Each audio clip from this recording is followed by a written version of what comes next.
हरिओम, राधे राधे सभी फ्रेंड। आप सबके बीच में लेकर आई हूँ नाच गीत। सुनिएगा और बताइएगा कि यह नाच गीत आप सबको कैसा लगा। फुल वॉच करके देखिएगा और ज़्यादा से ज़्यादा हमें सपोर्ट करिए। चैनल पर नए हैं तो प्लीज़ लाइक सब्सक्राइब शेयर करें।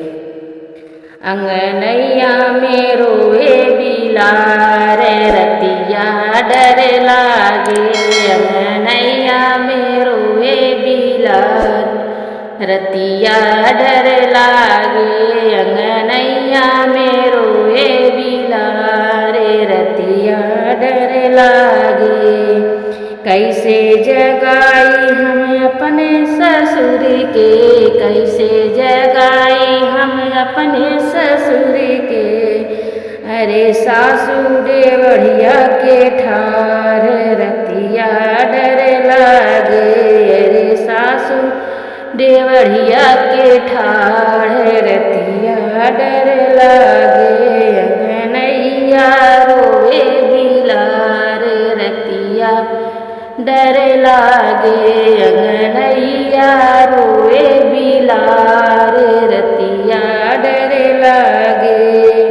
कैसे जगाई हम अपने जेठ के, कैसे जगाई हम अपने जेठ के। अरे जेठनी दुअरिया के ठाढ़ रतिया डर लागे। अरे जेठनी दुअरिया के ठाढ़ रतिया डर लागे।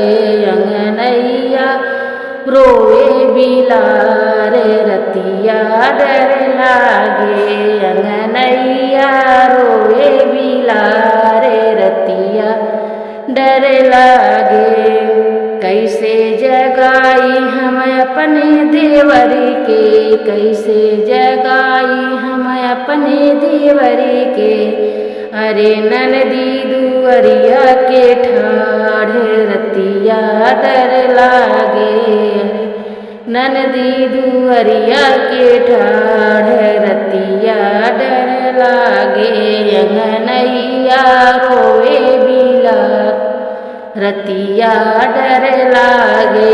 अंगनैया रोए